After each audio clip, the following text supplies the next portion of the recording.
Chapter 1. The Invitation to Decay. Dr. Alana Vance's office was a sanctuary of order, a stark white canvas against the vibrant chaos of the world outside her 10th-story window. Stacks of meticulously organized research papers rose like miniature skyscrapers on her desk, each spine labeled with precise, almost surgical neatness. The air, conditioned to a crisp, unchanging 72 degrees, hummed with the quiet efficiency of her high-end computer and the gentle whir of the dehumidifier. Here, amidst the scent of old paper and sterile cleaning solution, Alana felt in control. Every fact was verifiable, every theory grounded in empirical evidence. Her life, much like her office, was a fortress against the unpredictable, the unquantifiable, the messy emotions that had, in her youth, threatened to engulf her. She was a historian, a respected academic specializing in the forgotten corners of America's past, towns swallowed by time, industries that had vanished, communities whose stories had faded into the dust of archives. Her current obsession was the socio-economic impact of the post-Civil War timber boom in the Deep South, a topic as dry and factual as the desert air she sometimes imagined blowing through her meticulously indexed files. It was a safe topic, devoid of personal resonance, a perfect intellectual exercise to keep the more turbulent currents of her own history at bay. Then the letter arrived. It wasn't an email or a neatly typed official correspondence, but a thick, cream-colored envelope, the paper slightly coarse, with a faint, earthy scent that seemed out of place in her sanitized environment. The address was handwritten in a looping, almost archaic script, and there was no return address.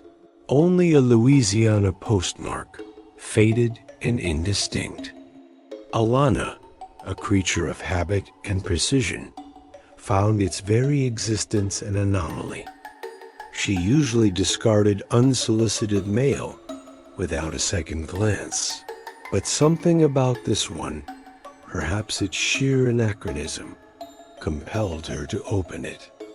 Inside, the script continued, flowing across the page like dark water.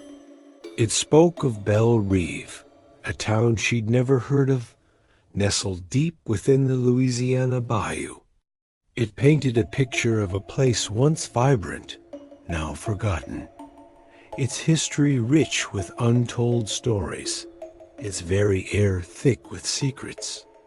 The language was evocative, almost poetic, hinting at a unique historical mystery that had been overlooked by mainstream academia.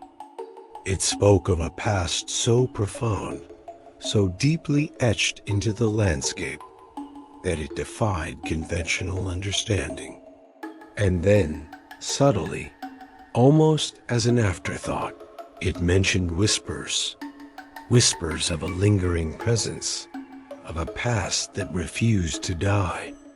It was the kind of vague, superstitious nonsense Alana usually scoffed at, the very antithesis of her academic rigor.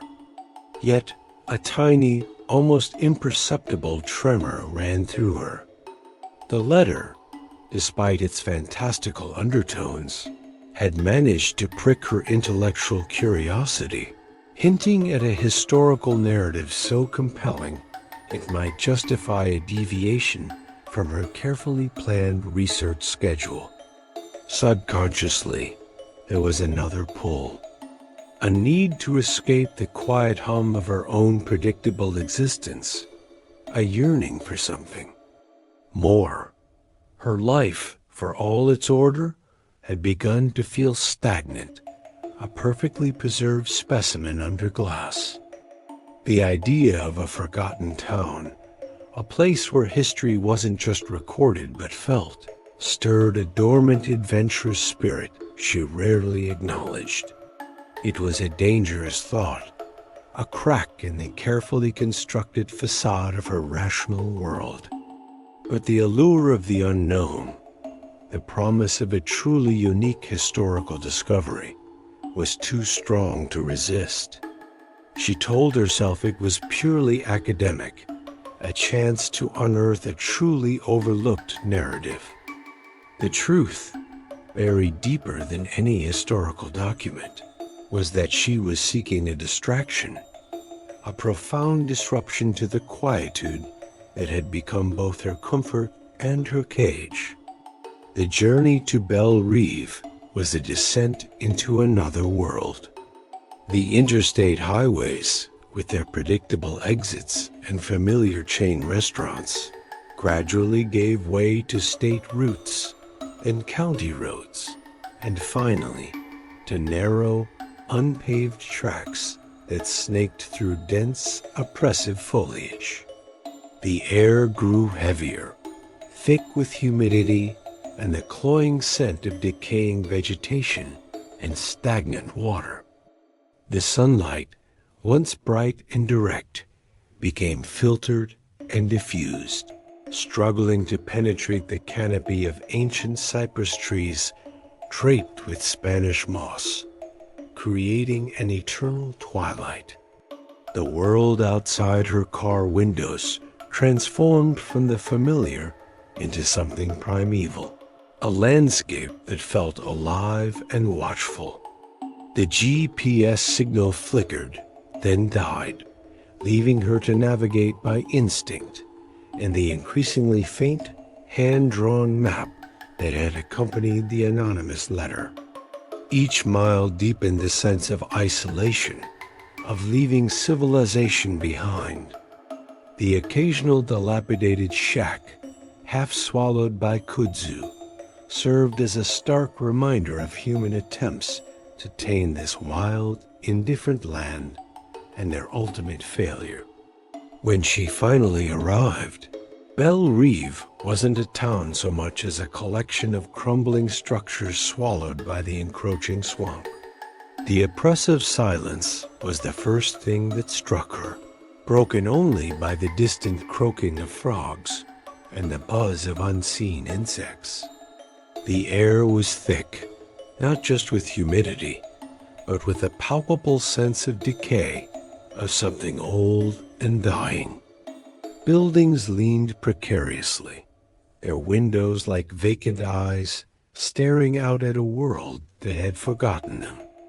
The main street, if it could be called that, was overgrown with weeds, and the few remaining signs of commerce were rusted and faded beyond recognition. It was a ghost town, not just in name, but in essence. The oppressive atmosphere seemed to press in on her, a heavy shroud of forgotten lives and unspoken sorrows. She found the guest house easily enough, a once grand antebellum home now listing slightly to one side, its white paint peeling like sunburned skin. The porch swing creaked mournfully in the non-existent breeze. Inside, the air was cooler, but still heavy, carrying the scent of dust and something else, something indefinable, like old memories. The owner, a gaunt, silent woman with eyes that seemed to hold the weight of generations, showed her to a room on the second floor. It was sparsely furnished, with a 4-poster bed draped in mosquito netting and a single flickering lamp. Alana, exhausted from the long drive and the unsettling journey, unpacked her minimal belongings, her movements precise and economical. As dusk settled, painting the bayou in hues of bruised purple and deep indigo, Alana sat on the edge of the bed, trying to read a historical text she'd brought with her. But her mind kept drifting, The silence of the guest house was too profound, too absolute. Then it happened. A soft, almost imperceptible click from the small wooden table beside her bed. Her family photo, a framed picture of her and her parents from a long ago, happier time, lay face down. She hadn't touched it since placing it upright. A shiver, not from the sudden drop in temperature she now felt, but from something deeper, ran down her spine. She picked it up, her fingers trembling slightly, and placed it back upright. A trick of the old house, she told herself. A draft, a settling of ancient timbers. Her rational mind scrambled for explanations, clinging to them like a lifeline. Then, a book she had been reading, a dense academic tome on regional architecture, lay open on the floor beside the bed. She had left it on the knitstand, and on one of its pages, a passage about the rapid decline of plantation life after the Civil War. A single sentence was underlined in what appeared to be a dark, viscous liquid. The land remembers, even when the living forget. Alana's breath hitched. Her heart hammered against her ribs. She touched the liquid, her fingers coming away stained. It smelled faintly metallic, like old pennies. Blood. Her mind screamed for a rational explanation, but none came. She wiped her finger on a tissue, and the stain, though dark, was indeed just a reddish brown, perhaps a spilled coffee stain from a previous guest, or a trick of the dim light. But the initial shock, the primal fear, had been real. It had bypassed her intellectual defenses and struck directly at her core. As she tried to compose herself, a sudden guttural scream ripped through the oppressive silence of the bayou outside. It was raw, primal, filled with an agony that transcended human understanding. It lasted only a second, abruptly cut off as if a hand had clamped over a mouth, or a throat had been severed. Alana froze, her blood turning to ice. Her eyes darted to the window, but the dense foliage offered no clue, only impenetrable darkness. The sound had been too real, too horrifying to be dismissed as an animal cry. It was human, undeniably human, and filled with a terror that resonated deep within her. She told herself it was her imagination, a trick of the isolated environment, a byproduct of her exhaustion and the unsettling journey. But the lingering echo of that scream, a phantom vibration in the humid air, told a different story. Belle Reve was not just a forgotten town. It was a place where the past was alive, and it was screaming. Chapter 2, Whispers in the Cypress. The scream from the bayou had been real. Alana knew it, deep in the part of her mind that still clung to primal instinct, despite decades of academic conditioning. But by morning, the rational part of her had reasserted its dominance. The photo, the book, the blood-like stain, all easily explained away by the quirks of an old house and her own exhaustion. The scream? A wild animal, perhaps. The bayou was full of them. She was a scientist, a historian, not some superstitious fool. She had come to Belle Reve for facts, and facts she would find. Her first order of business was the town's archives. The anonymous letter had hinted at a rich history, and Alana was determined to unearth it. The guest house owner, the gaunt woman from the previous night, pointed her towards a small, crumbling building near what had once been the town square. It was a former general store, its shelves now empty save for dust and the occasional desiccated insect. Inside, a single, flickering fluorescent bulb illuminated rows of mildewed boxes and sagging shelves laden with brittle papers. The air was thick with the scent of decay and forgotten lives. Alana, armed with gloves and a mask, began her meticulous work. She found ledgers, faded newspapers, land deeds, and personal letters, all offering glimpses into Belle Reeve's past. The town had indeed been prosperous, built on the back of sugarcane plantations, a hub of activity before some unnamed tragedy had struck. As she sifted through the documents, she started to notice patterns, recurring names, dates, and symbols. The name Duval appeared frequently, always associated with the grandest plantation house in town, the very one she had seen crumbling from the road. There were mentions of a devastating flood in the late 1800s, followed by a mysterious illness that swept through the community, decimating families. But the details were always vague, almost deliberately so, as if the official records were trying to obscure something. Her research was punctuated by unsettling encounters with the few remaining residents. They were mostly elderly, their faces etched with the lines of hard lives and unspoken sorrows. They would eye her with a mixture of suspicion and pity, offering cryptic warnings when she pressed them about the town's past. "Some things are best left buried, child." An old man with milky eyes rasped, his voice like dry leaves skittering across pavement. "The Bayou don't forget, and neither do its dead." Another, a woman with a face like carved wood, clutched a worn rosary and whispered about the weeping.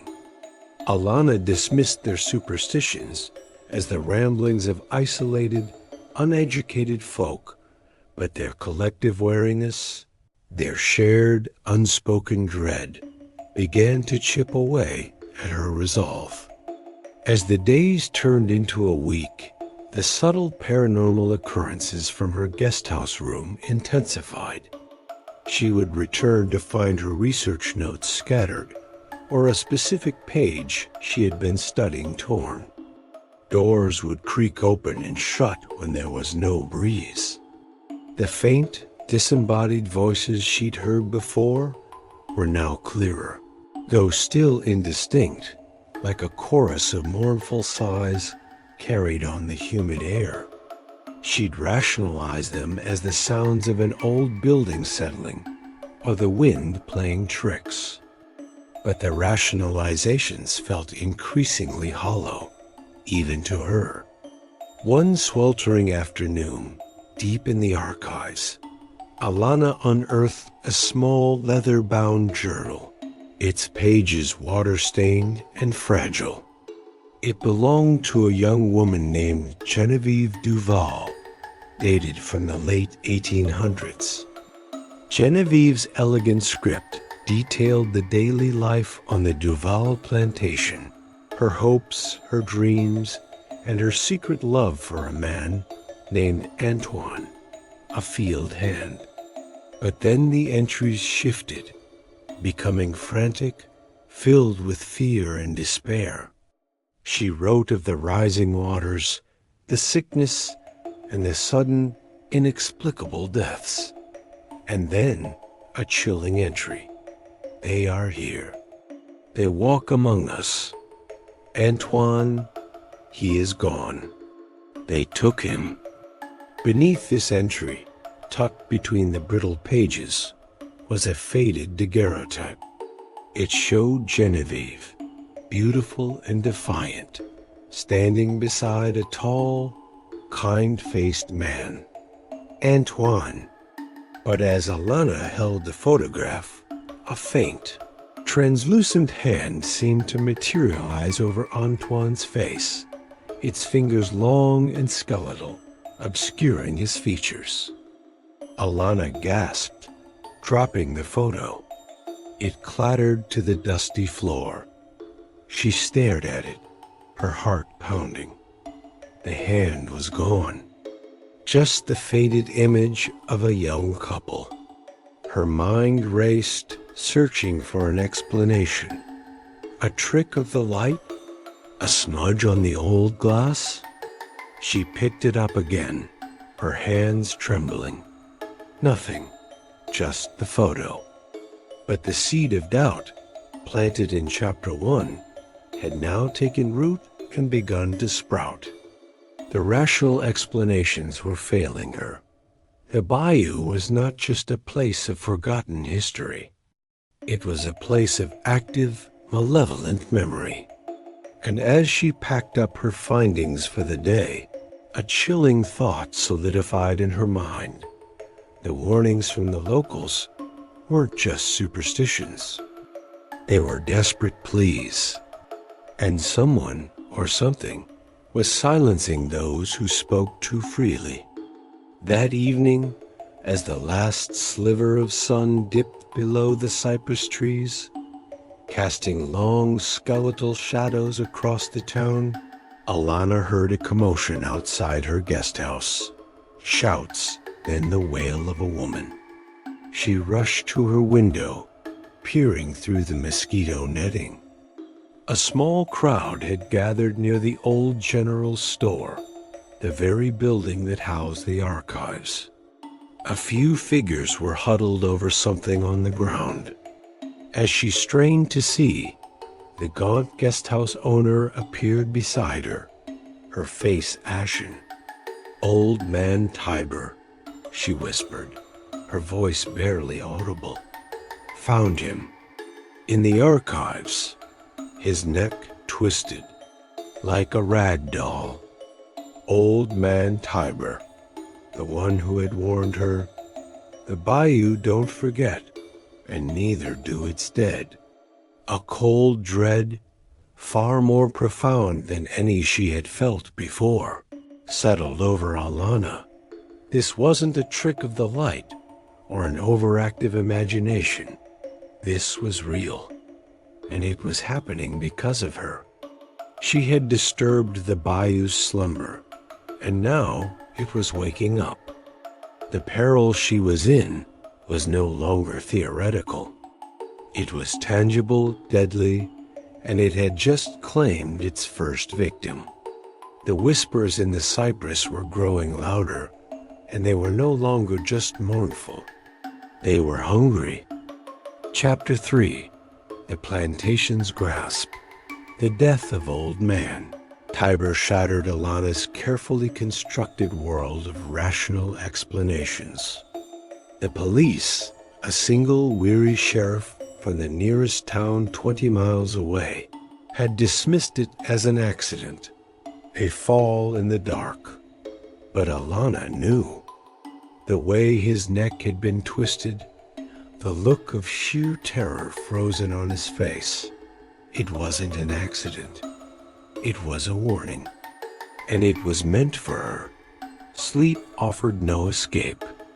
Her dreams were a chaotic tapestry of cypress trees, weeping blood, disembodied whispers that coalesced into accusations, and the spectral hand from the daguerreotype reaching for her.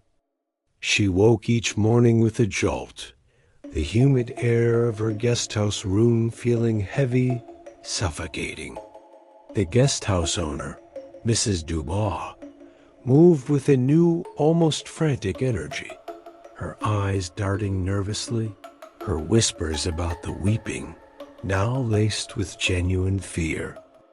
Alana tried to question her, to understand the local superstitions, but Mrs. Dubois would only shake her head, clutching her rosary tighter, her lips moving in silent prayer.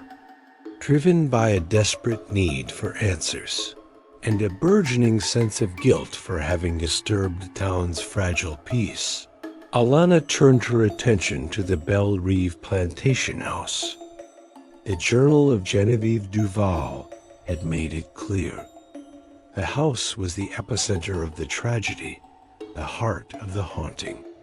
It stood on the edge of town, a skeletal monument to a bygone era, its once grand facade now a crumbling ruin, choked by vines and shadowed by ancient oaks. The air around it felt colder, heavier, even from a distance. Accessing the house proved surprisingly easy. The front door hung ajar, its hinges rusted through, as if inviting her in. A faint, sweet, cloying scent, like decaying magnolias, and something else, something metallic and old, hung in the air. Alana stepped inside, her flashlight beam cutting through the oppressive gloom. Dust motes danced in the slivers of light that pierced the boarded-up windows, illuminating a scene of utter desolation.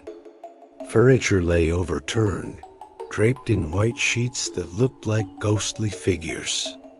The grand staircase, once a symbol of wealth and prestige, now sagged precariously, its banisters splintered. As she moved through the decaying rooms, the paranormal activity intensified dramatically. It was no longer subtle. In the grand ballroom, where echoes of laughter and music once resonated, the temperature plummeted to freezing. Her breath plumed in the frigid air. From the periphery of her vision, spectral figures began to coalesce, indistinct at first, then gaining horrifying clarity. A woman in a tattered white gown, her face contorted in silent agony, glided across the room. A man, his eyes wide with terror, clawed at his throat. They were solid enough to touch, their cold, clammy hands grasping at her, not physically, but with an overwhelming sense of despair and accusation that pressed down on her, stealing her breath. Alana stumbled backward, her heart hammering against her ribs. A primal scream caught in her throat. She fled the ballroom, her mind reeling, seeking refuge in what appeared to be a study. Here, she found more direct evidence of the past. Faded portraits with unsettling, watchful eyes seemed to follow her every move. A hidden compartment behind a loose brick in the fireplace revealed a stack of letters tied with a brittle, faded ribbon. They were from Genevieve Duval to Antoine, filled with their forbidden love, their hopes for a future, and then a chilling descent into fear as the sickness and the weeping consumed Belle Rive. One letter, dated days before Genevieve's last journal entry, spoke of a desperate plan to escape, of Antoine trying to gather others, of a betrayal. As Alana read, the visions began. Not just historical echoes, but full-blown psychological assaults. She saw herself, not Alana Reed, but Genevieve, trapped in the house, the screams of the dying echoing from outside. She felt Antoine's hand in hers, then the agonizing wrench as he was torn away. She saw her own family photo, the one from her guest house room, but her parents' faces were distorted, their eyes black pits, their smiles replaced by silent screams. The line between her own repressed memories and the historical trauma of the house blurred, making her question her sanity. Was this the spirit's influence? Or was the house tapping into her own unacknowledged grief, her own buried fears? A particular room, the master bedroom, seemed to be the focal point of the haunting. A four-poster bed, its canopy ripped and stained, dominated the center. A child's rocking horse lay overturned in the corner, its painted eyes staring blankly. As Alana approached, a sudden violent tremor shook the room, sending dust and debris raining down from the ceiling. A faint, sweet, cloying scent, like decaying magnolias and something else, something metallic and old intensified, making her gag. The air grew impossibly cold, and she felt a distinct, icy touch on her arm, a lingering caress that left her skin crawling. She recoiled, her flashlight beam sweeping frantically around the room, but there was nothing. Only the oppressive silence and the palpable sense of malevolent energy that seemed to emanate from the very walls. Alana knew then that the spirits were not just echoes. They were intelligent, actively interacting, and they were trying to communicate. Or perhaps to trap her. The murder of old man Tiber, the escalating phenomena, the horrifying visions, it all pointed to a deliberate, malevolent force. She was no longer a detached observer. She was a participant, caught in a terrifying dance between the living and the dead. And the plantation house, with its crumbling facade and its haunted secrets, had just tightened its grasp. Chapter 4 Echoes of a Lost Love. The plantation house had become a crucible, forging Alana's skepticism into a terrifying, undeniable truth. The visions, the cold spots, the palpable despair, they were not figments of her imagination. They were real. And the murder of old man Tiber, a stark, brutal reminder, cemented the fact that this was no academic exercise. This was a fight for survival. Armed with the letters and journal entries from the hidden compartment, Alana retreated to her guest house room, the scent of decay and old magnolias clinging to her clothes. She spent the night poring over Genevieve Duval's words, piecing together the fragments of a century-old tragedy. Genevieve's love for Antoine, a field hand, was a vibrant thread woven through the tapestry of her privileged life. Their secret meetings by the cypress trees, their whispered promises under the Louisiana moon, it was a romance born of defiance and desperation. But then the entries shifted, becoming frantic, filled with a growing dread.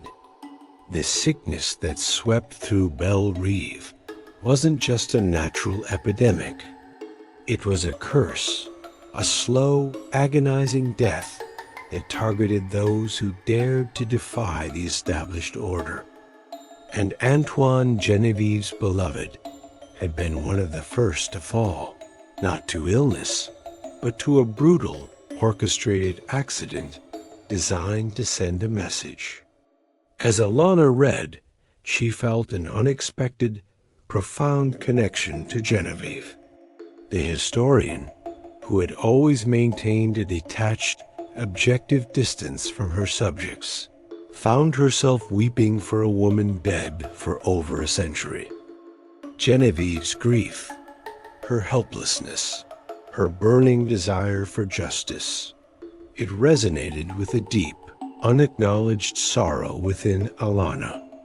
She realized, with a jolt that sent a shiver down her spine, that her own childhood trauma, the mysterious disappearance of her younger sister Lily, had never truly been resolved. The official explanation had been a runaway, but Alana had always felt a chilling void, a sense of something unfinished, something taken. Genevieve's story was a mirror, reflecting Alana's own unaddressed grief, her own yearning for answers that the world had refused to provide. The spirits, sensing her empathy, her vulnerability, became more focused, more aggressive. That night, Alana's dreams were not her own. She was Genevieve, reliving the agonizing moments of Antoine's death. She felt the rough hands dragging him away, heard his choked cries, tasted the metallic tongue of blood in her own mouth. She woke with a gasp, her body drenched in sweat, her throat raw from silent screams. On her arm, a faint red bruise bloomed, mirroring a mark Genevieve had described in her journal after a struggle. The lines between past and present, between Alana and Genevieve, blurred to a terrifying degree. She tried to rationalize it, to dismiss it as a vivid nightmare, but the bruise was real. And the whispers, now constant, were no longer just mournful. They were angry, demanding. They spoke of betrayal, of a powerful family in Belle Rive who had orchestrated Antoine's death and the subsequent sickness to maintain their control over the town and its resources. The Duvals, Genevieve's own family, were not innocent victims. They were complicit, turning a blind eye, or actively participating in the atrocities. Alana realized that the spirits weren't just trapped. They were seeking justice. And they saw her, the historian, the seeker of truth, as their instrument. But not all communication was benign. Some whispers were desperate pleas for release, for peace. Others were filled with a cold, malevolent rage, a desire for revenge that threatened to consume Alana herself. She started experiencing moments of disorientation, brief flashes where she felt compelled to walk towards the swamp, or to pick up a rusty, forgotten tool in the guesthouse shed. She fought against these impulses, her will a fragile dam against a rising tide of influence. The climax of the chapter came during her next visit to the plantation house. She was in the master bedroom, the focal point of the haunting, trying to decipher a cryptic symbol etched into the fireplace mantel. Suddenly, the air grew heavy, thick with the scent of decay and ozone. The temperature plummeted, and the room was plunged into an unnatural darkness, save for a faint, phosphorescent glow emanating from the four-poster bed. From the shadows, a figure began to materialize. It was not the fleeting apparition she had seen before. This was solid, tangible, a towering, gaunt man with eyes that burned with an ancient, consuming rage. His clothes were tattered, soaked with what looked like Bayou mud and dried blood. It was Antoine, or what remained of him, a spirit twisted by centuries of unfulfilled vengeance. He lunged. Alana stumbled backward, her heart a frantic drum against her ribs. He didn't touch her, not physically, but a wave of pure, unadulterated hatred washed over her, paralyzing her with fear. He spoke, his voice a guttural growl that echoed in her mind, not in her ears. "You will pay." Then the true horror. Antoine's spectral form began to shift, to morph. His features contorted, his eyes widened, and his mouth stretched into a silent scream. He was no longer Antoine. He was Lily, Alana's sister. Her face, pale and distorted, stared back at Alana, her eyes filled with the same terror and accusation that had haunted Alana's dreams for years. The vision was so real, so visceral, that Alana's knees buckled. The spirit wasn't just showing her the past of Belle Reve. It was tapping into her deepest, most buried trauma, twisting it into a weapon. The connection between Alana's past and the town's tragedy was not just a parallel. It was a direct, horrifying link. Lily's disappearance, Alana realized with a sickening lurch, was somehow connected to the dark forces at play in Belle Reve. Her presence here wasn't accidental. It was predestined. And the terrifying climax left Alana irrevocably changed, fully aware that the supernatural reality she had so vehemently denied was not only real, but intimately intertwined with her own shattered past. She was no longer just a historian. She was a target, and the Bayou had just claimed her as its own. Chapter 5. The Swamp's Embrace. The image of Lily's distorted face, superimposed over Antoine's spectral form, had shattered Evelyn's last vestiges of academic detachment. The connection was undeniable, horrifying. Her sister's disappearance, the unresolved trauma that had shaped her entire life, was somehow interwoven with the ancient, malevolent history of Belle Reve. The plantation house, with its suffocating despair, was merely a single lens, festering wound on a much larger, diseased body, the Bayou itself. Evelyn knew she couldn't stay in the guest house. The walls felt too thin, the air too close. She needed to understand the full scope of the haunting, to find the true source of this pervasive evil.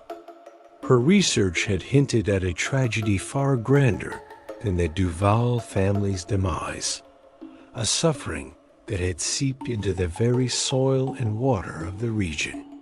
The cryptic warnings from the locals, particularly Old Man Tiber's chilling pronouncement, "The Bayou don't forget, and neither do its dead," echoed in her mind. It was time to venture beyond the crumbling structures and into the heart of the wilderness.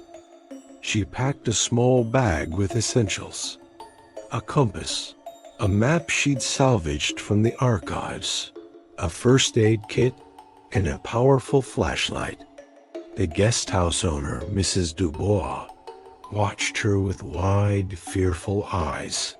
"Where you going, child?" "The swamp. It ain't for the living." Evelyn offered a weak smile, a lie about needing to explore the local flora for her research. Mrs. Dubois merely shook her head, clutching her rosary, her lips moving in silent prayer for Evelyn's soul.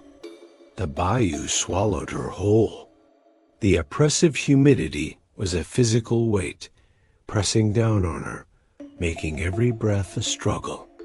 The air was thick with the scent of decay, of stagnant water and rotting vegetation, a primal odor that spoke of ancient secrets and forgotten deaths. The cypress trees, gnarled and ancient, rose like skeletal sentinels from the murky water, their branches draped with Spanish moss that hung like shrouds. The silence was profound, broken only by the buzz of unseen insects, the distant croaking of frogs, and the occasional, unsettling splash that hinted at unseen predators beneath the surface. Evelyn followed a barely discernible game trail, her boots sinking into the soft, muddy earth with each step. The sun, when it managed to pierce the dense canopy, cast an eerie, dappled light that played tricks on her eyes, making shadows dance and familiar shapes contort into monstrous forms. She was constantly on edge, her senses heightened, every rustle in the undergrowth, every snap of a twig sending a jolt of adrenaline through her. The bayou was a labyrinth, a green hell that seemed to actively resist her intrusion. Then the illusions began. Faint, shimmering lights danced in the distance, beckoning her deeper into the swamp. Disembodied voices, soft and melodic, called her name, whispering promises of comfort, of answers. They were the voices of her parents, of Lily, calling her home. Evelyn, her mind already frayed by the events in the plantation house, found herself drawn to them, her steps quickening, her rational mind screaming in protest, even as her body obeyed the siren call. She stumbled, falling knee-deep into a patch of thick, viscous mud that threatened to pull her under. Quicksand, she struggled, the mud sucking at her legs, the voices growing louder, more insistent, more menacing. It was only the sharp, metallic tang of fear, cutting through the haze of illusion, that allowed her to fight back, to claw her way out, her heart pounding like a drum against her ribs. She pressed on, the encounter leaving her shaken but resolute. The bayou wasn't just haunted, it was actively hostile.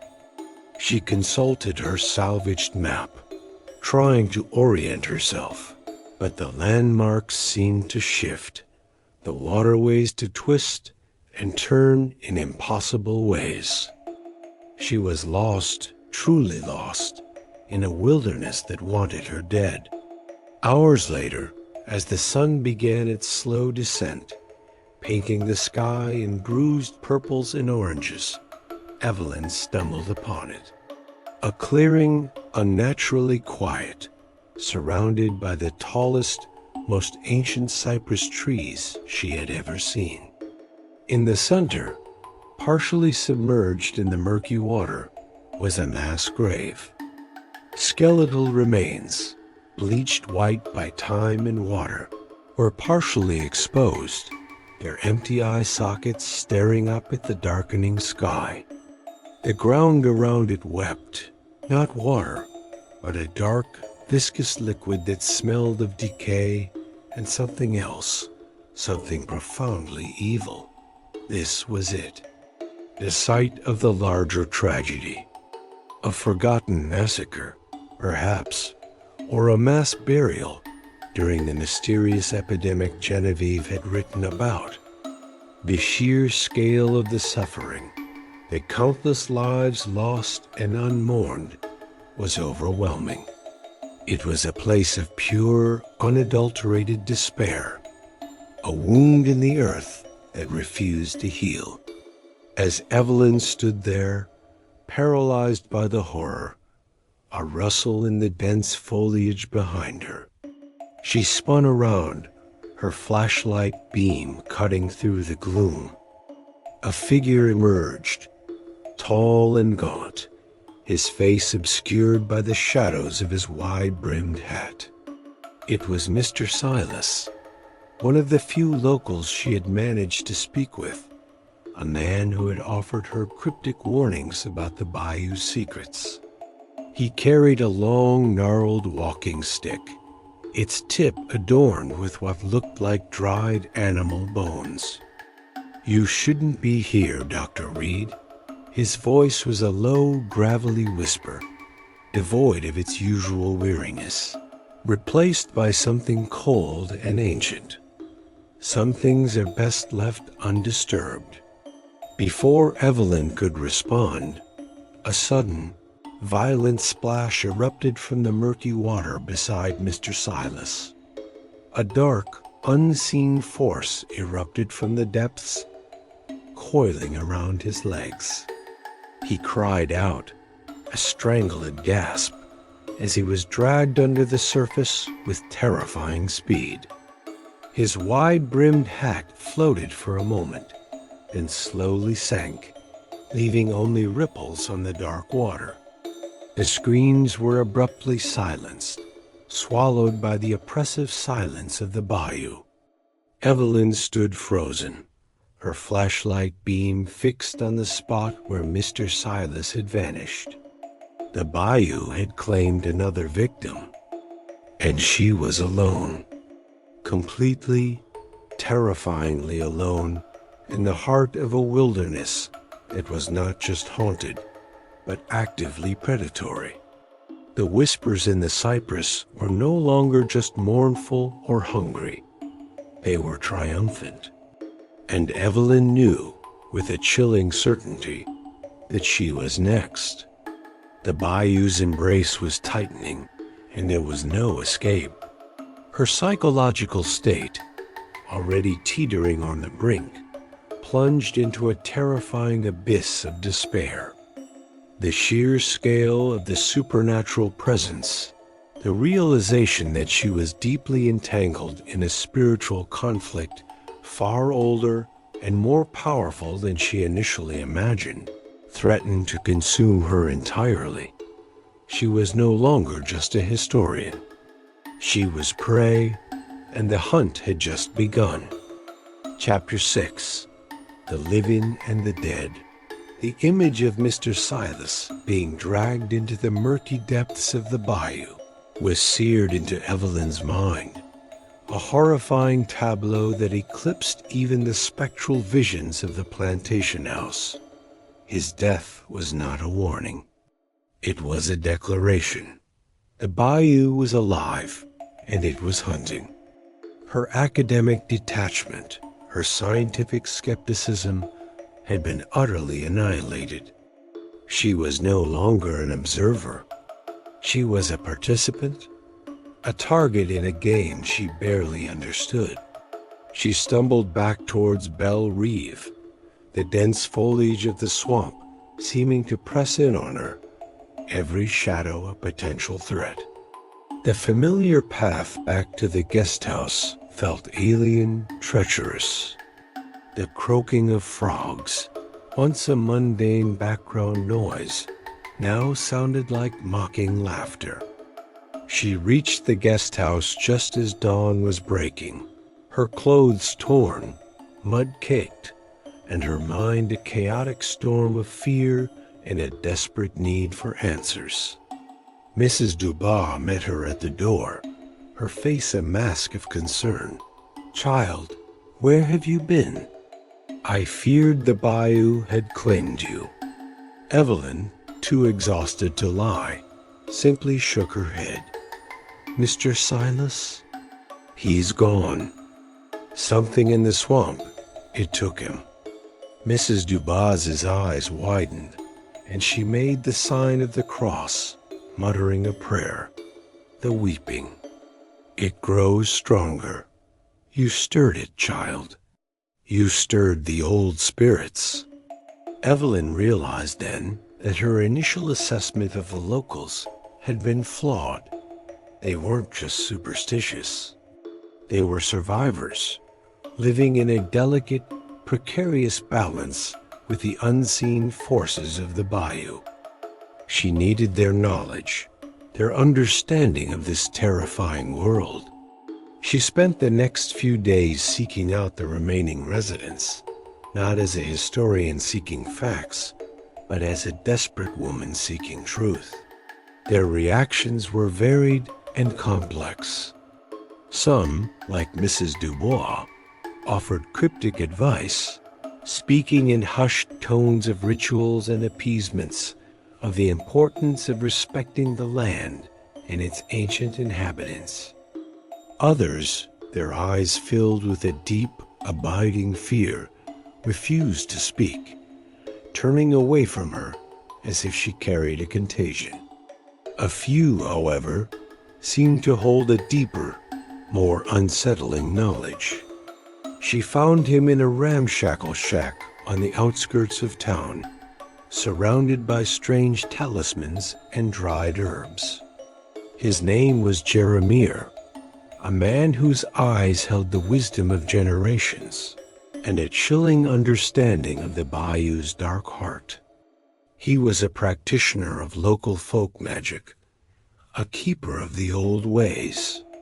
He listened to Evelyn's story, his face impassive, occasionally nodding. When she finished, he spoke, his voice raspy like dry leaves. The Duval family, they were not the first, nor the last. The land demands its due, always.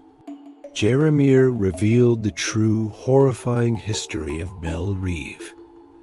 The Duval family's tragedy was merely a symptom of a much older, deeper curse. The land itself, he explained, was a nexus of powerful, ancient energies, a place where the veil between the living and the dead was thin. Generations ago, a powerful, malevolent entity, a primordial spirit of the Bayou, had been awakened by a brutal act of betrayal and greed during the early days of the plantation. This entity, not the individual spirits of the dead, was the true source of the haunting. The spirits Evelyn had encountered, Genevieve, Antoine, even the spectral figures in the plantation house, were merely manifestations, puppets of this larger, more sinister force. They were trapped, their suffering amplified and exploited by the entity to feed its insatiable hunger for despair and fear. And the living? Evelyn asked, her voice barely a whisper. How do they survive? Jeremiah's eyes, ancient and knowing, fixed on her. They make pacts. They offer tribute. They become caretakers. He spoke of a secret society, a lineage of families in Belle Reve who had, for generations, maintained a dark bargain with the entity, offering sacrifices to keep its hunger at bay, ensuring their own survival and prosperity at the expense of others. The living antagonist, Evelyn realized with a sickening lurch, was not just someone who benefited from the haunting. They were actively complicit, a willing servant of the Bayou's ancient evil. And the betrayal she had sensed, the one that had led to Old Man Tiber's death, was far more insidious than she had imagined. As Jeremiah spoke, the psychological manipulation by the spirits intensified. Evelyn began to hallucinate, seeing the few remaining residents of Belle Reve as grotesque, decaying versions of themselves, their faces melting, their eyes hollow. She couldn't distinguish friend from foe, the living from the dead. Paranoia gnawed at her, a cold, creeping dread that everyone was watching her. Everyone was part of the conspiracy. The spirits, now fully aware of her growing understanding, were using her own mind against her, twisting her perceptions, isolating her further. Suddenly, Jeremiah's eyes widened in terror. He pointed a trembling finger past Evelyn, towards the open doorway of his shack. "She's here," he rasped, his voice filled with a primal fear. "The caretaker." Evelyn spun around. Standing in the doorway, silhouetted against the fading light of dusk, was Mrs. Dubois. Her face, usually etched with weary concern, was now cold, impassive, her eyes glinting with a chilling, predatory intelligence.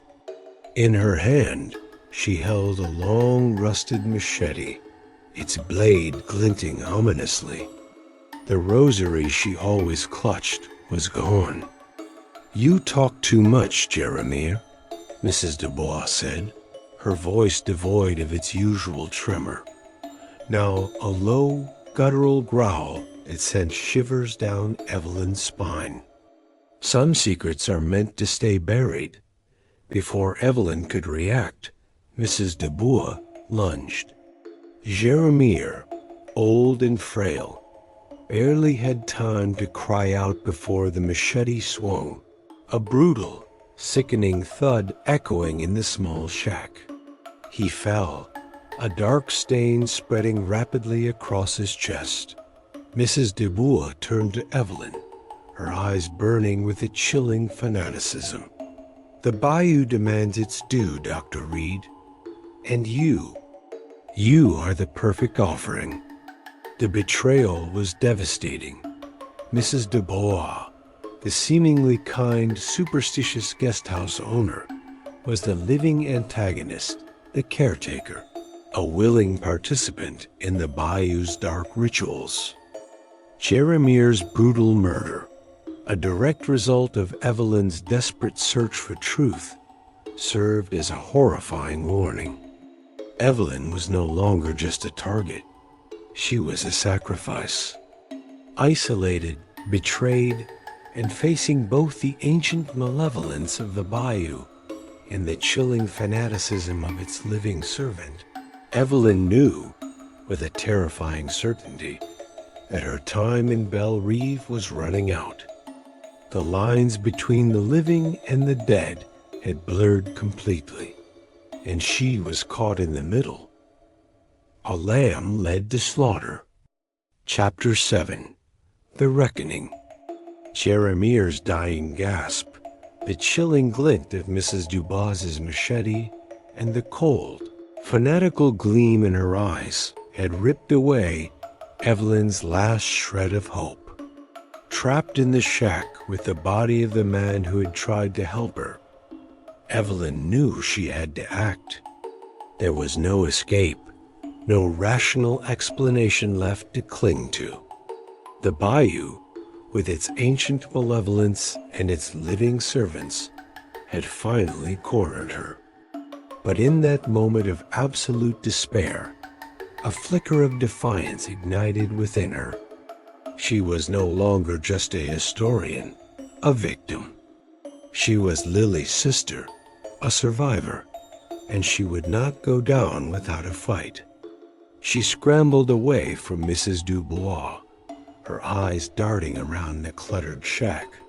Her gaze landed on a collection of Jeremiah's talismans, strange bundles of herbs and bones, hanging from the rafters. She remembered his words, "The land demands its due," and the entity, the primordial spirit of the Bayou, fed on despair and fear. If she was to have any chance, she needed to confront the source, not just its puppets. Mrs. Dubois advanced, her movements slow, deliberate, like a predator savoring its prey. "The Bayou has waited long for you, Dr. Reed," she hissed, her voice a distorted echo of the kindly guesthouse owner. "You carry the scent of the past, the scent of unresolved grief. A perfect offering." Evelyn dodged a clumsy swing of the machete, overturning a table laden with Jeremiah's strange concoctions. Jars shattered, releasing pungent, earthy aromas that mingled with the metallic tang of blood. She needed to buy time, to think. Her mind, surprisingly clear despite the terror, raced through Jeremiah's fragmented explanations, the old lore, the hints of rituals, the nexus of the spiritual energy. She remembered the mass grave, the weeping ground, the place where Mr. Silas had been claimed. That was it. That was the heart of it all. "What do you want?" Evelyn demanded, her voice trembling but firm. "What does the Bayou want?" Mrs. Dubois paused, a chilling smile spreading across her face. To be whole, to be fed, to reclaim what was taken. Her eyes, once so weary, now burned with a terrifying zeal. You will join them, Dr. Reed. You will become part of the Bayou's eternal feast. Evelyn knew she couldn't fight Mrs. Dubois physically, but she could fight with knowledge, with understanding. She remembered Jeremir's words about the entity exploiting the spirit's suffering. They weren't malevolent by nature. They were trapped, their pain twisted into a weapon.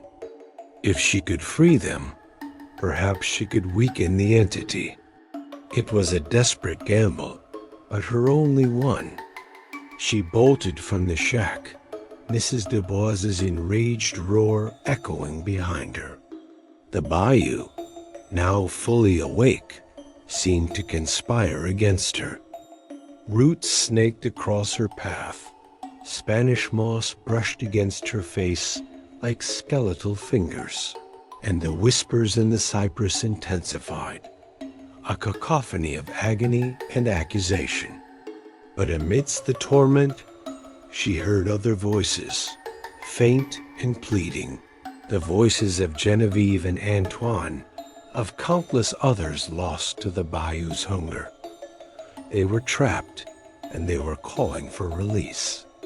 She ran, driven by a desperate urgency, towards the mass grave, the weeping ground. The journey was a brutal, desperate fight for survival. The Bayou itself seemed to rise against her. Illusory lights danced in her periphery, beckoning her into quicksand.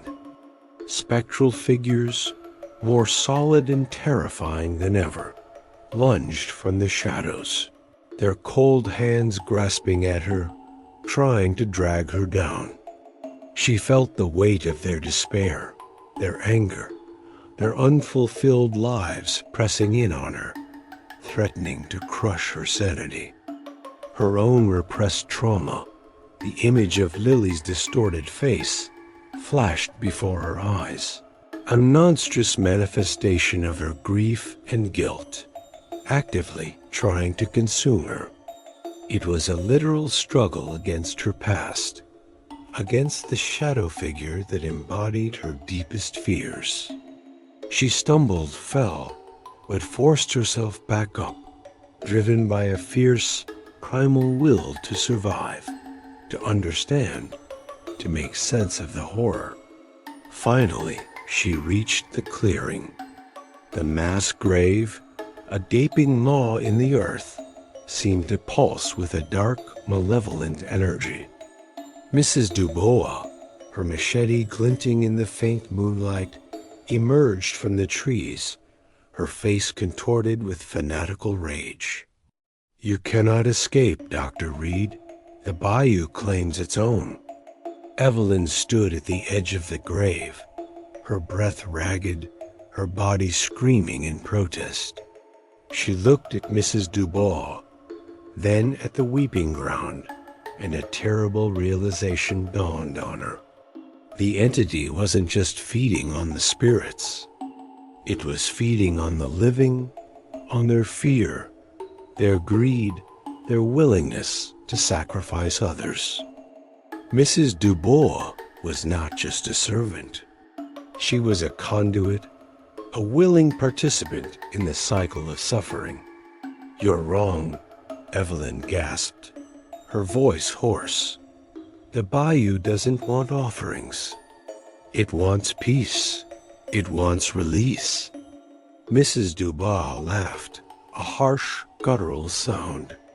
"Peace? There is no peace in the Bayou. Only hunger." She lunged, the machete arcing towards Evelyn's head. Evelyn didn't move. Instead, she closed her eyes and focused. She reached out, not physically, but with her mind, to the pleading whispers she had heard, to the suffering of Genevieve, of Antoine, of all the countless souls trapped in the Bayou's embrace. She poured her own grief, her own unresolved trauma for Lily, into that connection, not as a weakness, but as a bridge. She understood their pain, their longing for release.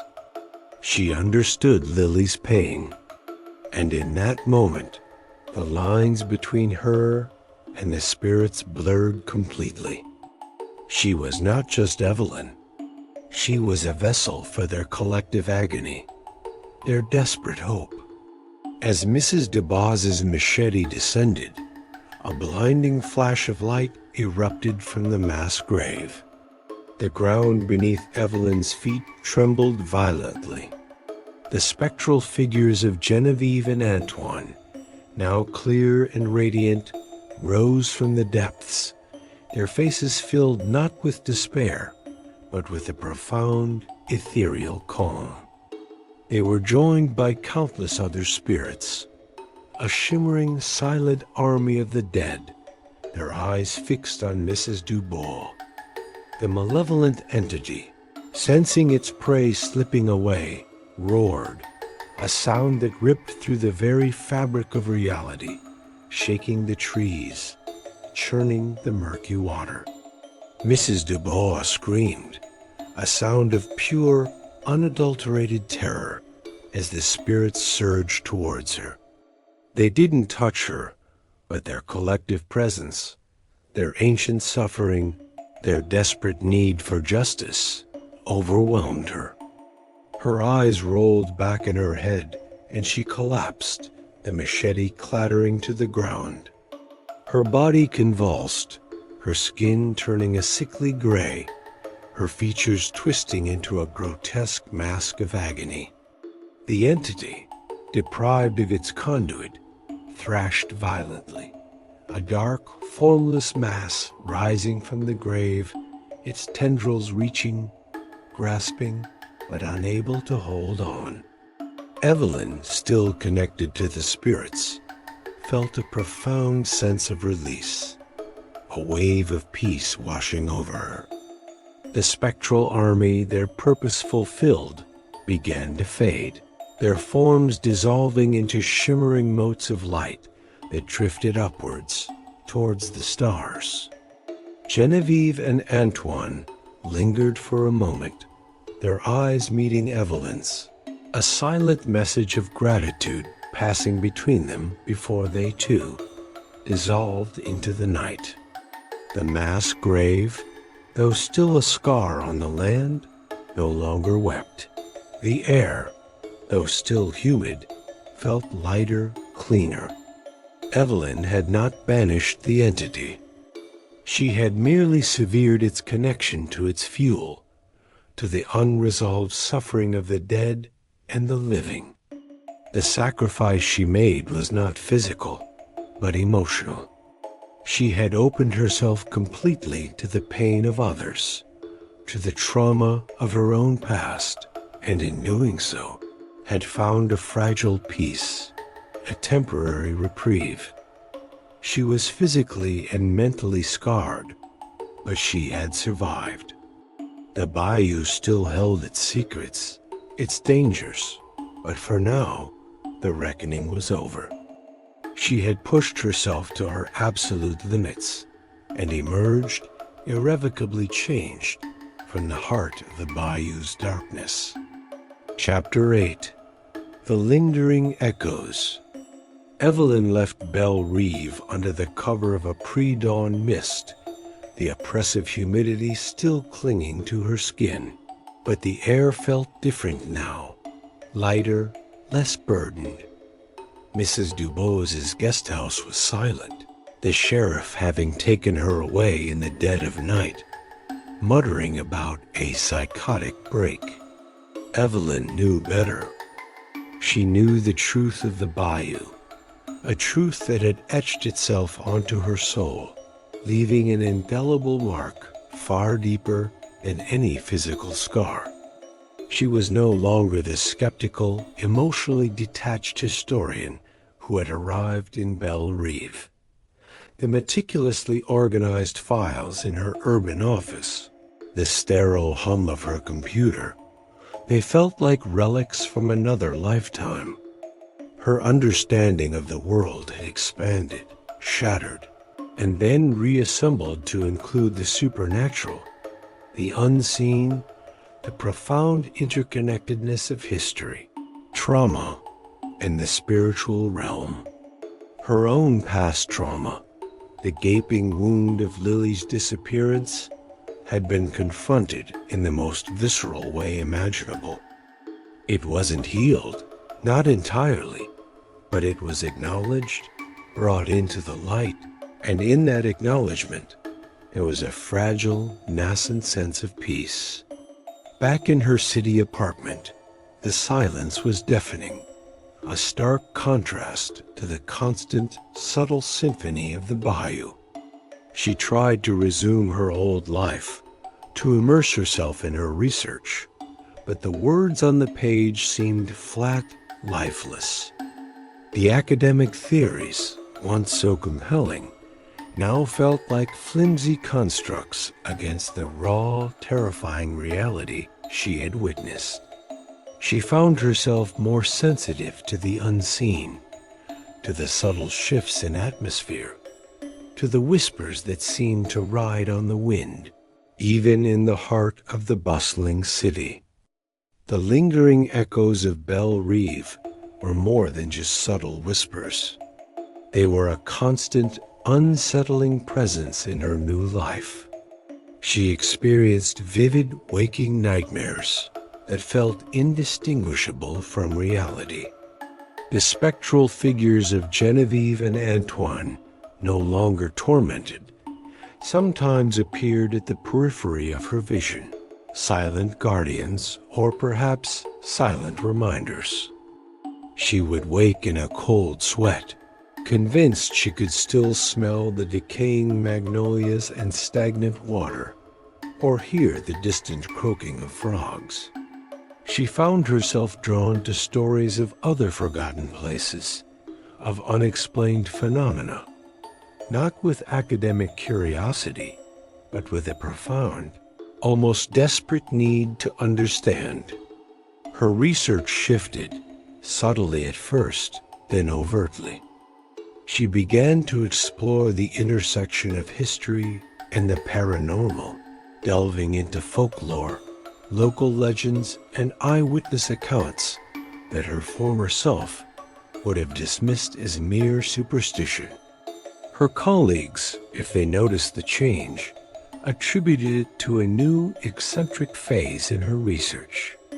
They didn't know the truth. They couldn't. The psychological consequences were profound. Insomnia became her constant companion, the darkness of night a canvas for the bayou's lingering shadows. Paranoia, a cold, creeping dread, settled deep within her. Every creak of her apartment building, every distant siren, every fleeting shadow became a potential manifestation, a sign that the spirits of Belle Reve had somehow followed her, or that one of them had latched onto her, becoming a permanent, unseen companion. It wasn't necessarily a malevolent presence, but a constant, unsettling reminder of her ordeal, blurring the lines of her own identity. Was she truly free, or had she become a new kind of Bayou ghost herself, forever tethered to the spectral world? One evening, months after her return, Evelyn stood by her living room window, looking out at the city lights.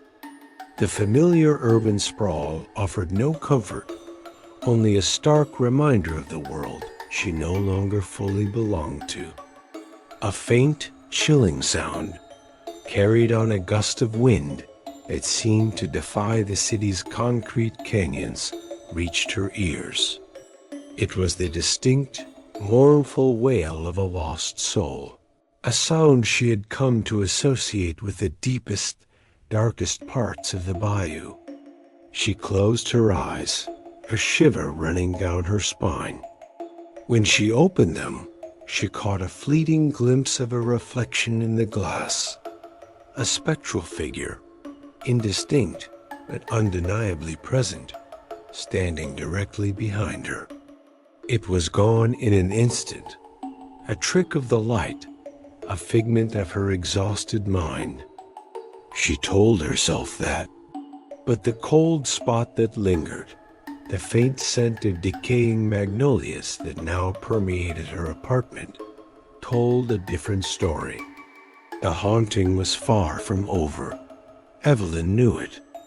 The wounds, both historical and personal, never truly healed. They could be acknowledged, lived with, but they would always linger, a constant echo in the silence. She was forever bound to the Bayou ghosts, a living testament to the terrifying truth that some pasts refuse to stay buried, and some spirits, once awakened, never truly let go. The story concluded not with a resolution, but with a profound, unsettling sense of dread, leaving the reader to wonder if Evelyn had truly escaped, or if she had merely traded one cage for another, a ghost in her own life, forever haunted by the whispers of the bayou.